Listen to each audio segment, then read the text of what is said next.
எல்லாருக்கும் வணக்கம். இன்றைக்கி இந்த வீடியோவில் என்ன பார்க்க போகிறோம் அப்படின்னா, சக்கரவள்ளி கிழங்கு கேக் எப்படி செய்கிறதுன்னு பார்க்கலாமா? இதுக்கு சக்கரவள்ளி கிழங்கு எடுத்து நல்ல தோலை சீவி எடுத்துட்டு துருவி எடுத்து வச்சுக்கலாம். அப்புறமா கொஞ்சமாக அரை மூடி தேங்காவையும் நல்லா துருவி தனியாக எடுத்து வச்சுக்கலாம். ரெண்டையும் நல்லா மிக்ஸ் பண்ணணும். இதோட 2 ஏலக்காவையும் தட்டி எடுத்து வச்சுருக்கிறேன், அதையும் இதோட சேர்த்துடலாம். நல்லா கலந்து விட்டுக்கலாம்.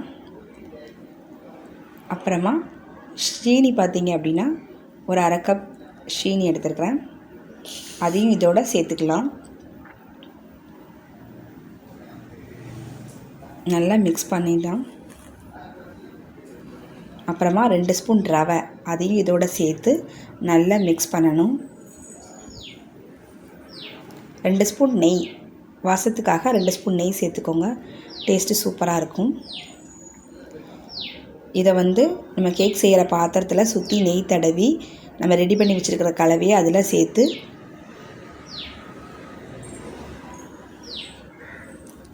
சேர்த்துக்கலாம். நல்லா லெவல் பண்ணி விட்ருங்க. பாருங்கள், இதில் தண்ணி எதுவுமே சேர்க்க வேண்டாம். நம்ம சேர்த்த சர்க்கரையில் இருக்கிற தண்ணியே இது பேக் ஆகிறதுக்கு தேவையாக இருக்கும். ஒரு குக்கரில் ப்ரீஹீட் பண்ணி கொஞ்சம் கல் உப்பு போட்டு அதுக்கு மேலே நம்ம ரெடி பண்ணி வச்சுருக்கிற பேட்டர்னு வைக்கணும் உள்ள.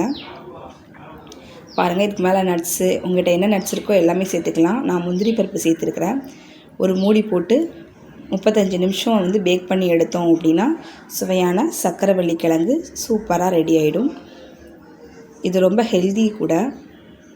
குழந்தைங்களுக்கு ஸ்நாக்ஸு கூட நீங்கள் இதை செஞ்சு கொடுக்கலாம், ரொம்பவே விரும்பி சாப்பிடுவாங்க. சக்கரவள்ளி கிழங்கு குழந்தைங்க சாப்பிட மாட்டேங்காங்க அப்படின்னா அதை நம்ம கேக் மாதிரி செஞ்சு கொடுத்தோன்னா ரொம்பவே விரும்பி சாப்பிடுவாங்க. தேங்க்யூ ஃபார் வாட்சிங்.